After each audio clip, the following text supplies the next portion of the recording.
really good discussions when it came to Tokyo, with an extremely thorough report. And here praises to the organizing committees. They have been very complete in what is the one before the final presentation to the executive board next time round is in Tokyo. On this occasion, we also had a very good report from our sport director, Kit McConnell, giving us a view on the sport landscape and especially the qualifications, where we're getting closer to the full contingent of athletes being qualified. So 8,500 is the status to date, and qualification ends by 29th of June. We also had a report from Kit on the test events and some of the events that took place in Japan, the FIFA World Cup qualifier in Osaka, also the World Triathlon Championship Series in Yokohama. And these are always good opportunities to test and verify the measures that will be in place at the time of the games. And what we heard is a lot of confidence coming from the participants, starting with the athletes themselves, that feel they are in an environment that is safe and secure. Mark, this leads me to the publication of the Playbooks version 3. Next week is the timeline we have set for ourselves to publish the final version of the Playbook. And obviously, when I say final, I know, and you know as well, that a number of details will be added up until the game start, because the situation keeps on evolving. But at least from a broader policy standpoint, including this time round at the level of every sport, we will have the publication out there for everyone, including the public. We on our side continue as well our efforts when it comes to vaccination. We have really solid numbers when it comes to athletes and their immediate entourage. But at the same time, we know that everyone going to Tokyo is important, and the efforts with the number of institutions and companies which are helping us to reach the maximum number of vaccinated people is ongoing. Every single day we have teams reaching out into all the countries and all the constituents that will be making their way to Japan, and see whether we can offer assistance if vaccination is not available. Finally, we also confirmed that we would have a further assistance from an IOC standpoint if it is needed, and here I'm qualifying if it is needed, and this has to do with the medical personnel. We stand ready to assist should the organizers need our assistance in this respect. And since, by the way, we've made this announcement, we had a lot of goodwill with a number of institutions and National Olympic committees reaching out to us and offering their assistance. So here we are in a formidable solidarity effort to render those games safe and secure, something we have always said was our number one priority. We then looked at the situation in Beijing. Very thorough report as well from the organizing committee. The venues are completed. All of them have been tested last winter. They had the snow and ice tests, which were with mainly Chinese athletes. However, the season of test events resumes in September, when we will have the reminder of the test events and the access to the venues for international athletes, something that is immensely important, especially in the Winter Games context. We also discussed about ticketing, since the policy in this respect is not yet fully established. The reason being that we are, like everywhere, and it's the case in China, in a fluid situation when it comes to the evolution of COVID around the globe and in China, obviously. But also because we want to make sure that we use the Games of Tokyo to gain as much possible information when it comes to people coming from outside, and testing the measures in Tokyo will allow us to finalize the policies when it comes to Beijing. Finally, we were presented also with the plans for legacy of the venues in post-games mode, and here obviously one of the objective is to allow for a maximum number of participants to access to these venues, including some very nice ideas when it comes to the sliding centers and others. Finally, we completed the day with Paris, and here you've all read about the conclusion of the coordination commission, but Pierre-Olivier Beckers took us through again the main achievements from Paris, and without going through the details, first they've moved to their new headquarters, which is always great for the team spirit. It's in Seine-Saint-Denis, which is very symbolic as well. They have also reached today 56% of their commercial program, which nowadays is quite an achievement. So having secured so many partners at this point in time is really very reassuring.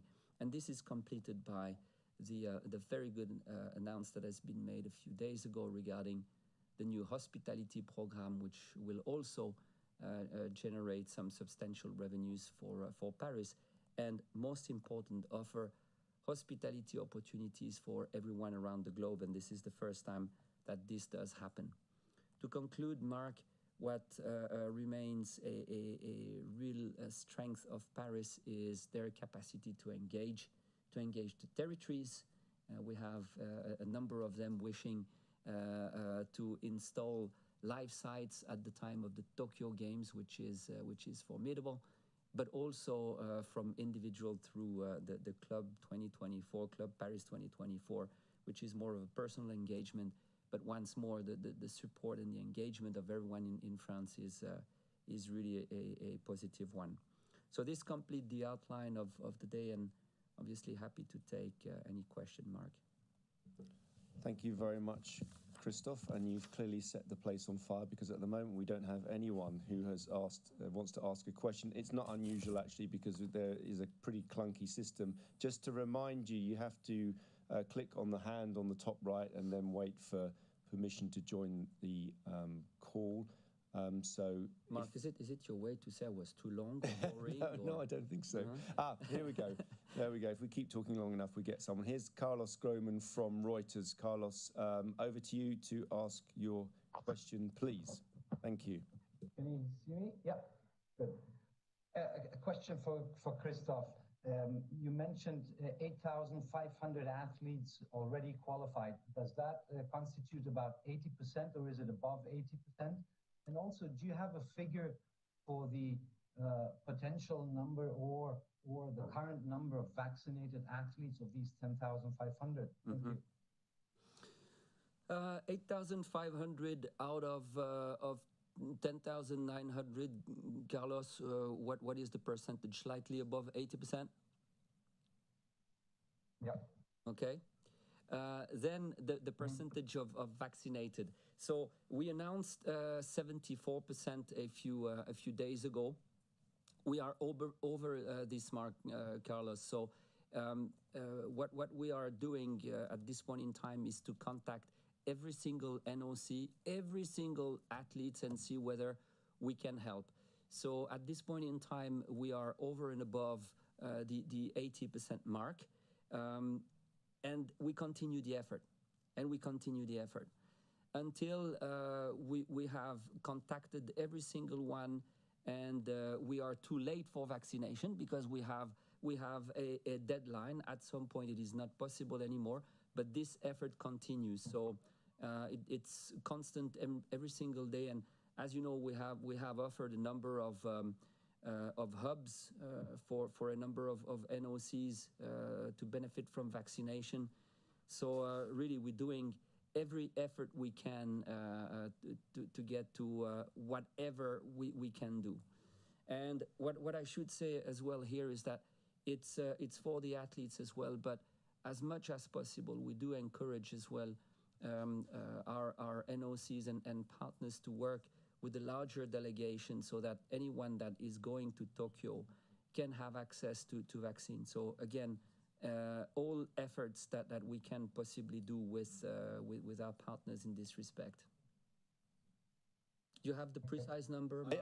I do. During that conversation, we just checked with the sports department. So to give you, Carlos, the figure, it is indeed, it's 76%, but that is for individually qualified athletes. That leaves 20% who are qualifying via ranking. So in fact, you can say that all but 4% now either have an individual place or a ranking place. So we are more or less, I won't say we're there, but we are more or less there. So hope that makes it good and clear. So we were both right.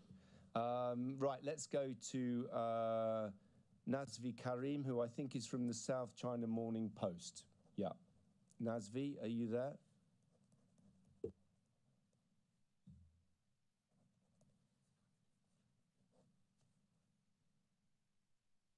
Please go ahead. We can see you.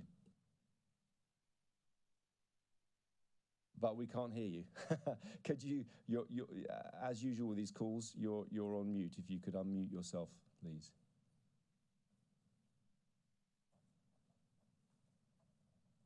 Let's give it one more go. If not, we'll come back to you, Nazvi. We will come back to you, but let's try Chris Smith from Sports Business Journal. Chris Smith, let's switch over, and Nazvi will come back to you, yeah? Chris, go ahead. Yes, can you hear me, Mark? Yes, we can hear you. Thank you, Mark. Thank you, Christoph. Christoph, I think you hinted at this before with your comment about ticketing, but has a decision been made about whether or not Japanese spectators will be able to attend the games this summer? And if not, do you have a timeline for when that decision will be made? Timeline is around the end of June. So no decision at this stage. Timeline around the end of June. Okay, thank you. Okay, let's go over to Japan and Wakako Yuki from Yomiuri. Wakako, good to hopefully see you again. Hello again from yesterday, and please do ask a question to Christoph or me. Hopefully you can hear me. Yep. Good. All right. Thank you for the opportunity again. And question to Christoph. Actually, one related regarding the spectators. There are heavy discussion within Japan these days, increasing number of people traveling within Japan for the games time might lead to some increased risks. And whereas what I don't understand is that, for instance, in Europe right now, Roland Garros, the French Open tennis, would have last week 10%. From this week, it's 30% of spectators. And in a sense, it seems to be a success. What is the understanding from the IOC's point of view with based on those experiences in the past with international matches, how these matches might increase the streams of people and how it might relate to the risks of COVID? And one quick one, vaccination. I understand there were some considerations to trying to vaccinate volunteers in Japan, as well as international and domestic media. Media entities received some research from the IOC just today. What is your thoughts there? What would be the recommendations from your standpoint? Thank you. Thank you, Okako. First, on the experience, two things I would say, Okako. They are very helpful, but beware comparisons. Okay, every context is different, and I think if I start with the conclusion, we'll respect what the government will decide in this respect, whether it is for international, and we supported the decision, as you know, and we reduced the delegation and everything we can do to bring only these people that are absolutely needed for games operations. Now, when it comes to the decision to be made in Japan, where experiences are really helpful is that we can learn a lot from other events, okay? And we have had conversations, including with the Australian Open and others, to learn from them about how to manage spectators, but to manage also the competitions in a COVID context. And this is why we have our playbooks being so detailed, and they will apply to every group. Now, when I say beware, is that it's not because you have a good experience in France, in a given context, in a given sanitary situation, that you can replicate in Tokyo. So very helpful. We maintain excellent contacts throughout each and every sport via the international federations. We speak to organizers. All this is made available to our friends in Tokyo for them and the government to make the best informed decision when it needs to be taken. When it comes to volunteers and other populations, let's be very clear, it is not up to us to make a recommendation, but it is up to us to help if we can. So when it comes to identifying those population groups which are the closest to the athletes, this is what we do together. We do thorough analysis of who are getting closer to the athletes and what should be the policy for testing to start with, and when we can, access to vaccination. When I say that we do everything we can, we also signed an MOU with a big pharmaceutical, not to name it Pfizer, that is helping us in the context of our efforts, and they are also helping, as you know, the Japanese side. So, of course, we're trying to do everything we can in order to render the vaccination accessible, but who gets the shots, that is absolutely not up to us to decide. Hope it was clear, Wakako. Thank you. Thank you very much. Let's just quickly try and go back to Nazvi Karim from South China Morning Post. Nazvi, if you are there, Can you hear me now? Yeah, we can. That's great. Please go ahead. Okay. All right. Thank you. Yeah, Christophe, you mentioned about Beijing having a thorough presentation. Could you just expand on that, and anything particular that strikes you, or what we can expect in the Winter Games next year that we might be able to look forward to? Thank you. Nazvi, the one thing that I'm certain about is that in terms of presenting Beijing and China as a winter sport destination, we are very well underway. Must say that some of the imagery we got out of alpine skiing and cross-country skiing, biathlon, across all sports, including speed skating, they have really state-of-the-art venues. And what is very comforting is that these venues will be used after the games. When it comes to the preparation, let's be very clear here. We don't have anything, although we like to leave no stone unturned. We have absolutely no problem at this point in time. The only thing, though, is that we are in a context of a worldwide pandemic, and this factor that we have to take in consideration as an extra overlay for Tokyo, unfortunately, will still be present at the time of Beijing. So this is the unknown, because the situation, as I was saying before, evolves from every standpoint, from the epidemic itself to the vaccination level in various countries. So this is a very fluid situation. So what I can tell you is we are ready to demonstrate that this is an amazing destination for Winter Games. But at the same time, if you ask me precisely what the experience will be for the participants, we are still depending on COVID-19 and its evolution. Thank you very much, Nazvi. Let's go to Kentaro Sugino, who I think you're from Yomiuri. Kentaro, your question, please, if you're there. Can you hear me? Yeah. Hello? Yeah, we can hear you. Okay, thank you. Thank you for taking my question. So I have one question for Christophe and one for Adam.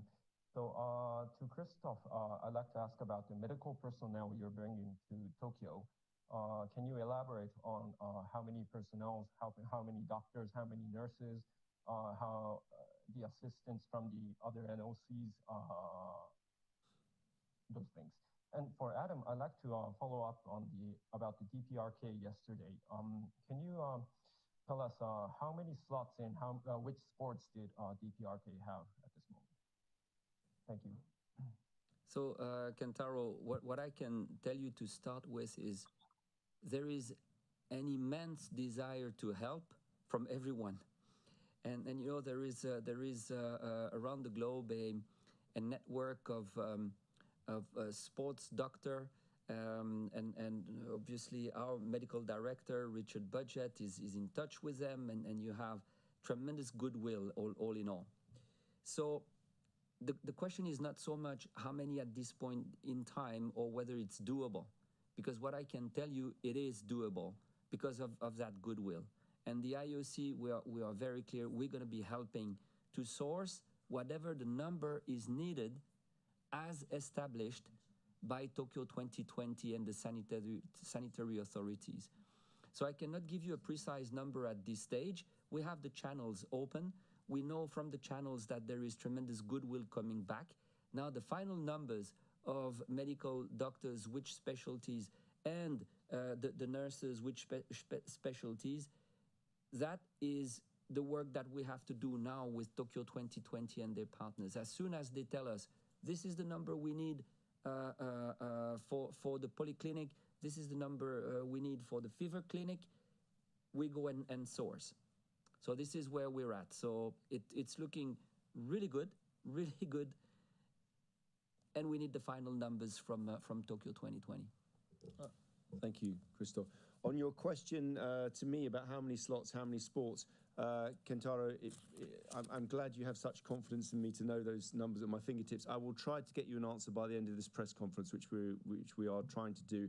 If not, I will send back to you when we get it, but we will hope to have some information whilst we're doing this. Just a reminder, there's a couple of people who are in the kind of reception zone of this call. You need to, if you've been approved, you have to press continue to join the call. So let's now go to Hiroki Toda from Asahi Shimbun. Ask away. Question, please. Yes, thank you, Mark.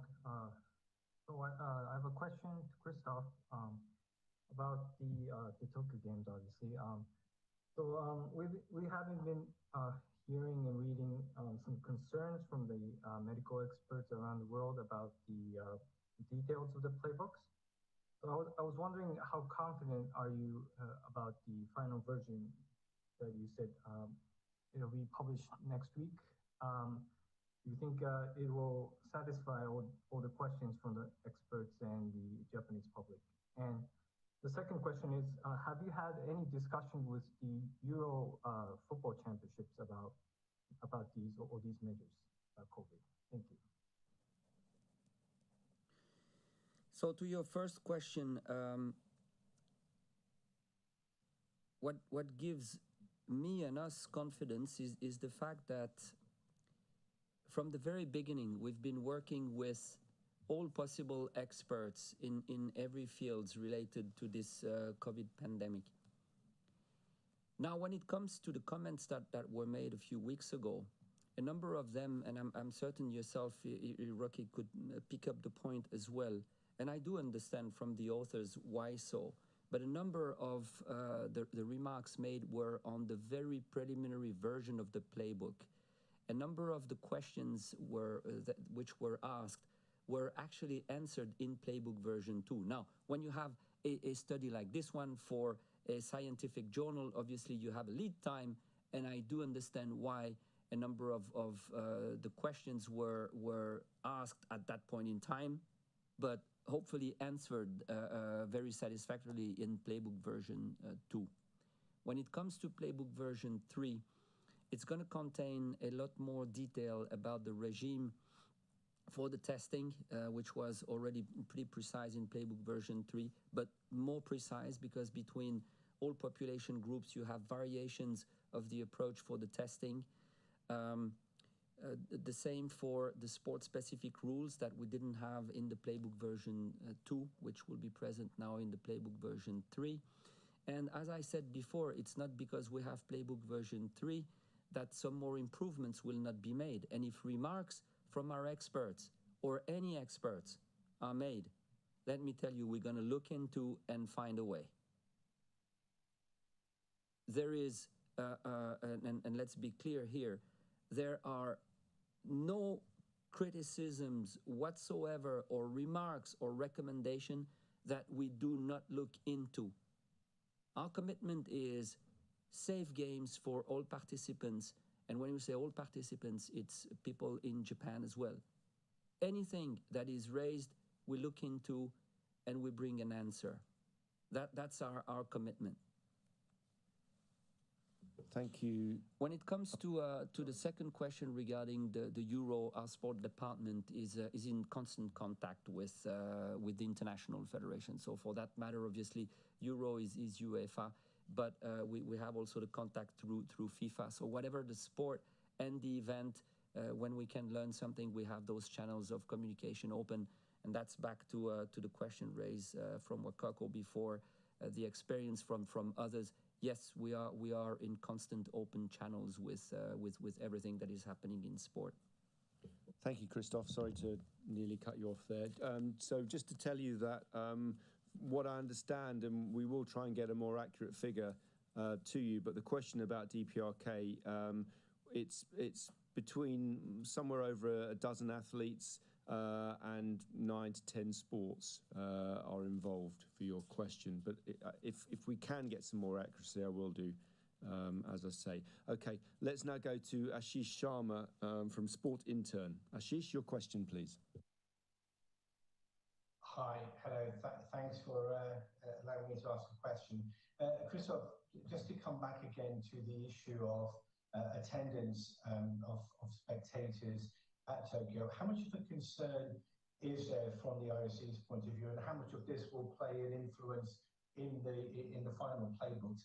The fact that Japan actually has one of the lowest rates of vaccinations for its own population, is that going to play a big part in making that final decision as to whether spectators are allowed in and how many? Because it's clear that you're doing a very good job in terms of vaccinating the athletes, but the concern must be that the Japanese government has been quite slow in its efforts at vaccinating its own population. Ashish, how concerned we are. What we have done is the following. From the moment we knew we had no spectators from any countries outside of Japan, we quickly reconvened and said, okay, what does it mean in terms of atmosphere and you know, this Olympic ambience that we all found of, and we came up with what I consider to be really good responses. And irrespective of whether we have spectators or not, I think we're going to see one thing. It's that the outside world will come into the stadium, although digitally. Do I prefer to have a full stadium with all of us shouting? Yeah. But do we have a very good response in case it is not the fact? Absolutely. And what we're doing, I think, will be pretty exciting for everyone, for the audience outside that will be able to contribute inside, but also from the stadium to the outside world, linking the athletes with their families and friends. Some really stunning features that are coming up. So I'm not worried, Ashish. It's going to be quite an experience for all of us. Now, when it comes to the situation in Japan, it is certainly not for me to comment. It is the environment we go into, and our commitment is to do everything we can to bring people that have had access to vaccination, everything we can. And then, before they travel, you, us, we will all follow an incredibly strict protocol, documenting what we do the last 14 days. And I'm doing this because I'm going to Japan next week. And then we're going to take the 2 PCR tests. And then we will arrive and take the regime of testing every single day. And the one thing we owe to our Japanese host is an absolute respect of the playbooks. All these rules that are designed to protect all of us, they have to be followed every single step of the way. That is fundamental, more than anything else. It's that all of us, we have a role to play, starting with us following the rules that are established for our own safety and the safety of people in Japan. Thank you very much. We've got about 3 questions left, and I'm going to close the questions now. But if Tracy, I know you're having trouble. Tracy Holmes, I know you're trying to get on board, so we will take your question if you can connect. Let's go now to Robert Livingston. 3 more questions to go. Robert Livingston from gamesbid.com. Robert, your question, please. Hi, Mark. This is perhaps more of an administrative question ahead of tomorrow. The executive board on the agenda, they're going to hear from the host city commission or future host commission for the Olympiad. I'm assuming that's just for the summer games. Do you know if they're going to be listening to any reports about possible bids or have discussions on that, or perhaps have they discussed that anytime this week? I can't give you details on that, but what I can tell you, even better, is that the chair of the commission will be joining me and the president in the press conference tomorrow, so you can ask her directly. So that's my best answer, I'm afraid, at this stage. The one thing, Robert, that I can tell you, because this has been very public, is the fact that there are 2 processes that are ongoing, and it's pretty exciting. One is a targeted dialogue. And the executive board will hear from that tomorrow.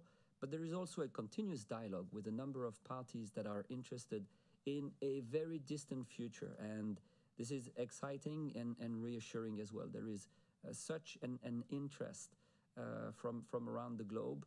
And most certainly, and this is what we have heard from all of these that are interested for the games in even the distant future, is that this Agenda 2020 and now +5 has totally changed the way the games are used in a given community. And you know, this line which is simple but really says what it is, that the games do adapt to a given context and not the reverse, is incredibly powerful, and it's understood. More so, Robert, because we are walking the talk. And when you see the choices which have been made, including Milano Cortina, for example, where we go to different clusters where the venues are located and where you have the experience of hosting, now you have everyone saying, okay, what they said they would do, they're actually doing. Thank you very much, Robert. And as I said, Christine Kloster-Arsen will be with us tomorrow, so you can ask her directly in the press conference. Let's go now to Rachel Bachman from Wall Street Journal. Rachel, nice to have you here. Please ask your question. Sure, thank you. I just have a clarification question on vaccination. The IOC is indicating this 80% number on athletes. Does that mean the IOC has confirmed with NOCs that each of those individual athletes has already been vaccinated? Because in the U.S., of course, a couple hundred athletes have yet to qualify. So I'm just wondering, what does that 80% number mean exactly? Where'd you get that information? Yeah, we get the information, Rachel, directly from the NOCs themselves. So indeed, this is first thing that we needed to clarify is, do you have access to vaccination? Because it was not obvious in every country. So that's why also we needed some hubs in case some countries did not have access to vaccination, but where the athletes could actually travel and be vaccinated. And this is of immense help. So what we're looking into here, Rachel, is really responses from the NOCs themselves. And why we say around 80% is that you're right, not everybody is qualified at this point in time. And in some cases, I must say, that some will elect not to be vaccinated.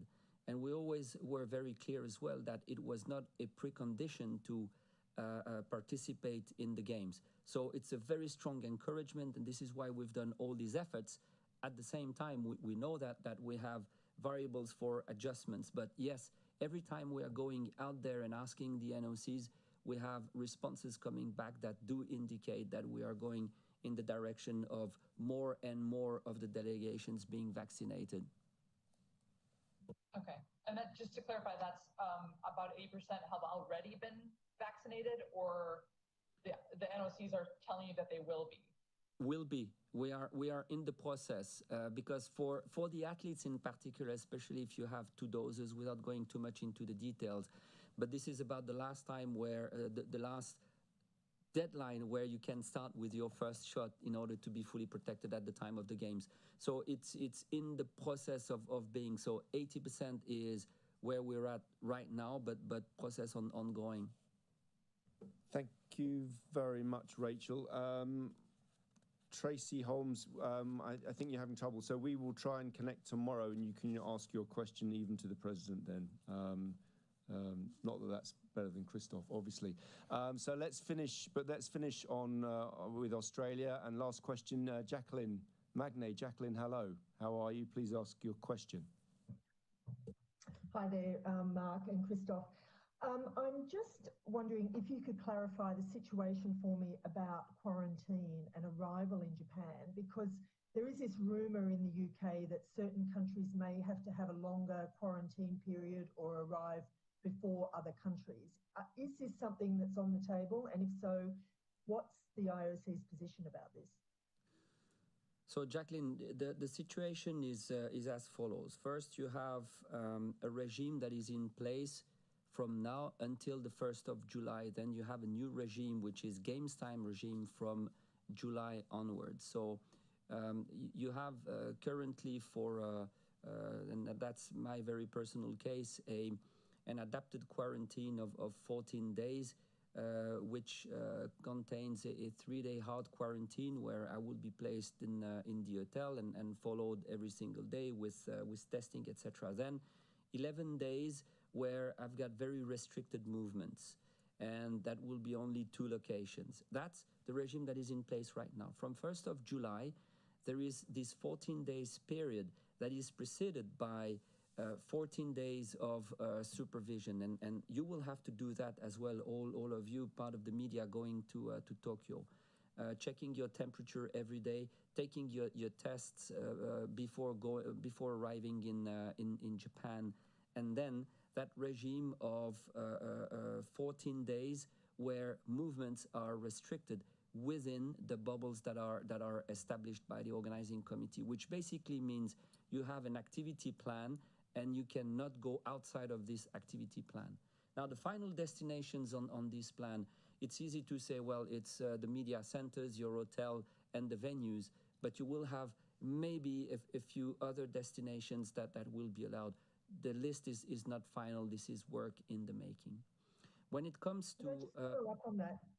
Especially because everyone on this call is probably partly a news journalist as well and will cover news at the Games. Is there any way that there is some flexibility, for example, covering a demonstration or things that would normally happen that we can't predict where we might need to be at a particular time? A number of media organizations have elected to send their reporters in advance so that the 14 days are served prior. Within the 14 days, and there we have to be very clear, it's to respect the conditions to ensure safe games for everyone. Those 14 days have to be respected, and this, Jacqueline, is absolutely understandable, so no exceptions. However, again, you have a number of reporters that are already in Japan, and a number of media organizations that will elect to send a few journalists before in order to make sure news can be covered appropriately if they wish to do so. You asked me a second question regarding a number of countries for which you have a number of rumors. So the situation is the following. The regime that will be put in place can be adapted, and it can be adapted at any point in time. So what those countries affected by those special situation with the variants have pledged to do, and credit to them, is far more rigorous testing and measures that they are ready to take proactively themselves, and they have made this very public, including to us and obviously the organizing committee. So the point here is to say these delegations are ready to take extra measures in order to make sure they can access to Japan. They have offered a number of solutions on them on their side, including 100% of their delegations being vaccinated, which is a good measure for limitation of risk. So this is the situation that we have to date. Thank you. Okay. That's very helpful. Thanks, Jacqueline. Thank you to everybody. And we will be back here, I think, at 5 o'clock tomorrow with the President. And as I say, with Christian Kloster-Assen will also be on the line. So thank you very much indeed. And look forward to day 3 of the Executive Board. Thank you very much. Bye-bye.